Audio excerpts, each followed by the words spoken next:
Welcome. তো আমরা solve করব রিসেন্ট কোড কোর্সেসের 1030 ডিপ 2 এর প্রথম প্রবলেমটা a Simon and making it beauty. So আমরা প্রবলেম স্টেটমেন্টটা পড়ি। For a permutation r of length m ও equal index i i less than equal one less than equal to i less than equal to m ugly if and only i equal to max of r one r two r i, মানে simply say যে এই ইন্ডেক্সটা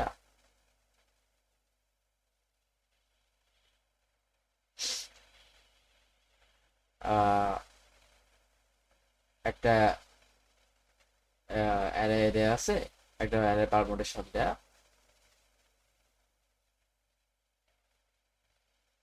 একটা array permutation দেয়া। এই যে আমি suppose এটা নেই। এখন এইখানে এটার লেন্থ এটার লেন্থ কি বলছে আমাদের? এখানে যেটা বলছে যে আর পারমুটেশন আর, এটা হলো সেই পারমুটেশন আর লেন্থ এম, এম লেন্থ। তার মানে এম লেন্থ মানে এটা হলো 4 লেন্থ, ঠিক আছে? এটার লেন্থ হলো 4।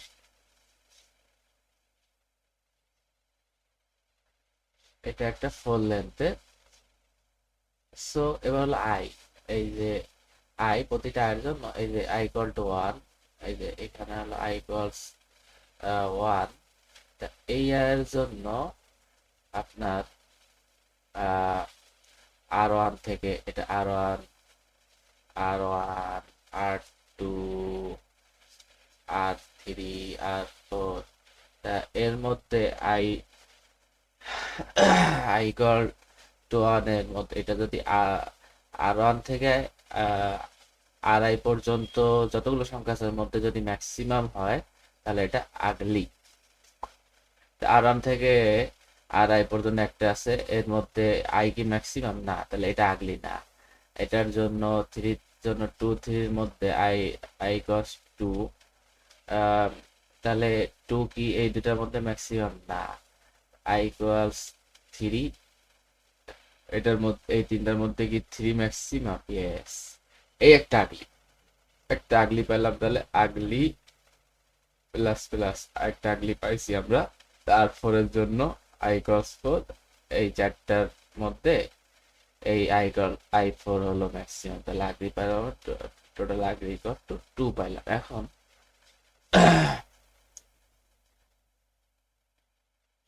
এখন আমাদের যেটা করতে হবে যে বলতেছে যে Simon has a permutation p of length n, ওই একই জিনিস খালি একটু অন্য বসে, and he can perform the following operation p at most once. সে একটা অপারেশন করতে পারে সর্বোচ্চ একবার।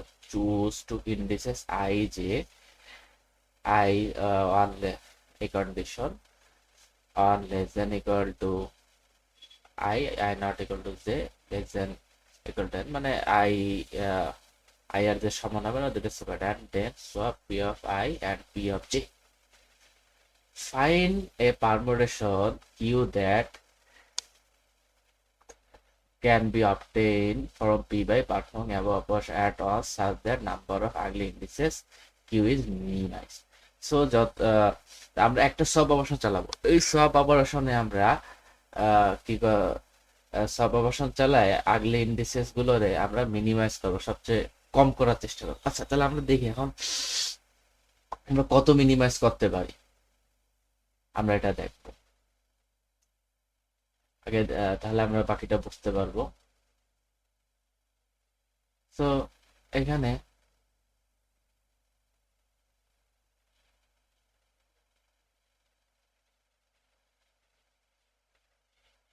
এইখানে আমরা দেখি যে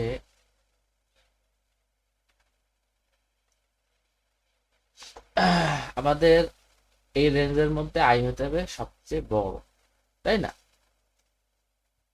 এখন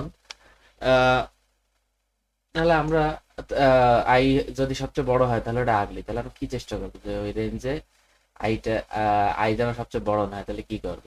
আমি প্রথমে যখন আই ইকুয়ালস ওয়ান, এই পারমুটেশনটা আমি শুরু করব হলো এটা পারমুটেশনে P one P2, P3, P4। আচ্ছা, i equals to 1, তাহলে আমি কি করব, এই প্রথম প্রথম i এর মধ্যে R1 থেকে Ri পর্যন্ত সর্বোচ্চ ইয়েটা হবে 1। আমি এখানে কি করবো, আমি এখানে 2 নিয়ে নেবো, তাহলে হচ্ছে না। এবার i equals to যখন 2 তে যাবে তখন আমি কি করব, এখানে আমি 3 নেব, তাহলে এই দুইটার ম্যাক্সিমাম কি 2 না। তো এইখানে এইখানেও পরেরটা এখানে 4 নেব, এই 4-এ, আচ্ছা এখানে 4 নিলাম, তাহলে এখানেও আগলি হলো না। এখন এইখানে যে আমার তো একটা সংখ্যা বাকি রয়েছে, এই সংখ্যাটা আমার নেয়াই লাগতেছে। এই সংখ্যাটা আমি যখন নেব, এই সংখ্যাটা আমি নিলে কি হচ্ছে যে তখন এই একটা আগলি পারমিশন হবেই, কারণ এই i equals to যখন 4, তখন 4 কিন্তু সবগুলোর মধ্যে বড়। তাহলে আমি একটা অবজারভেশন, যে আমি কিন্তু আগলি পারমুটেশন একের চেয়ে কমাইতে পারবো না কোনোভাবেই, একের চেয়ে কমানোর জন্য একটা আগলি পারমুটেশন হবে। তাহলে আমরা ওই একটা আগলি পারমুটেশনই বানানোর চেষ্টা করবো এখন। তাহলে একটা আগলি পারমুটেশন আমরা কিভাবে বানাতে পারি এটা আমরা দেখি।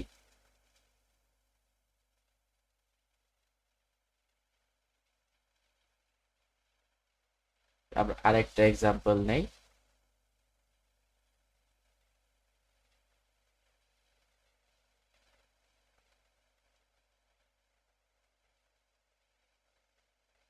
সো আমরা একটু বড় এক্সাম্পলই নেই, এটা নেই।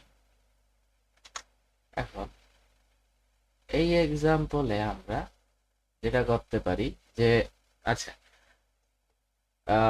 আইকস অনেক ক্ষেত্রে এটা আগলি হলো না, 2 এর ক্ষেত্রে আগলি হলো না, 3 এর ক্ষেত্রে আগলি হলো না, 4 এর ক্ষেত্রে এখানে একটা আগলি হয়ে গেছে, তাই না? 5 এর ক্ষেত্রে আগলি হয়নি, 6 এর ক্ষেত্রেও আগলি হয়নি, 8 এর ক্ষেত্রে আরেকটা আগলি আছে, একটা আগলি আছে। এখন আমরা মানে এখন কথা হলো যে আমি আই যেখানে আছে ওই রেঞ্জের মধ্যে যদি আয়ের চেয়ে কোনো একটা বড় সংখ্যা থাকে তাহলে ওটা রাগলি হবে না। আর আমরা দেখা যাচ্ছে সবচেয়ে বড় সংখ্যা আই ইকুয়াল টু যখন এন হবে তখন ওটা পুরো অ্যারে নিয়েই হবে, আর ওটা তখন একটা আগলি সংখ্যা হবে। তাহলে আমরা একটা কাজ করতে পারি যে আমরা সবচেয়ে বড় যেটা আছে, আমরা দেখি যে এইখানে 8 না, আমরা 8টাকে এইখানে নিয়ে আসি, সবচেয়ে বড় 8। আমরা যখন এখানে নিয়ে আসলাম তখন আমরা একটা জিনিস দেখি, আই ইকুয়াল টু যখন 1 তখন এখানে কিন্তু আগলি হয়নি, আই ইকুয়াল টু যখন 2 আগলি হয়নি, আই ইকুয়াল টু যখন 3 আগলি হয়নি, আই ইকুয়াল টু 4 আগলি হয়নি, 5-এও আগলি হয়নি, 6-এও আগলি হয়নি, 8-এও 7 হয়নি, 8-এও হয়নি। এইভাবে এইভাবে যে কোনো এক্সাম্পলের ক্ষেত্রে আমরা যদি সবচেয়ে বড় নাম্বার এনটাকে যদি আমরা একটা সব পসিবল, তো একটা সবে আমরা যখনই ডাইভার্স করতে করতে এইটটা পাবো তখন আমরা এইটটাকে প্রথমে নিয়ে আসবো, সব করে এইটটাকে আমরা প্রথমে নিয়ে আসলে তাহলে আমরা একটাই আগলি পাবো। সো এক্সপ্লেনেশনটা ছিল এরকমই। আমি কোড পার্টের দিকে যাই। সো এইটাই যে আমরা প্রথমে অ্যারের ইনপুট নিচ্ছি, অ্যারের কতগুলো এলিমেন্ট আছে, প্রথমে টেস্ট কেসের সংখ্যা ইনপুট নিলাম, এরপরে আরে কতগুলো এলিমেন্ট আছে সেটা ইনপুট নিলাম, এরপর আমি সংখ্যা এলিমেন্ট গুলো ইনপুট নিলাম। এরপরে যখন আমি এবার আমি করবো কি, সব করবো, একটা সব পসিবল, তাহলে আমি কি এখানে সোয়াপ করে আমার এন সোয়াপ করে ভি অফ জিরোতে এন কে আনতে হবে, তাহলে একটা আগলি আমরা পাচ্ছি। তাহলে আমি যেতে থাকলাম, এবার যখন দেখলাম যে V of I equal two N, মানে আমি সবচেয়ে বড় সংখ্যাটা পেয়ে গেছি। এবার আমার কাজ কি, আমাদের কাজটা হলো যে সাপোজ কথার কথা 1 2 4 3, এখন আমি এখানে গেছি, আমি আমি যেটা যেটা এখানে পাইছি তা আমি কি এখানে যখনই, তারপরে এটাকে এখানে আনবো, 4 কে এখানে আনবো, 4 কে এখানে আনবো, 1 কে এখানে। তাহলে আমি যেটা যেটা যখন 4 পাইছি তখন আমি 4 কে এখানে নিয়ে আসছি, যেটা যেটা 4 পাইছি সব করে 4 এই যে জিরোতে আছে, এখানে আমি জিরো পেজ ইন্ডেক্সিং করে এখানে সব করি, সব করো, এখন তো আমার সব করলেই হয়ে যাচ্ছে। তাহলে এরপর আমি ব্রেক করে দিচ্ছি।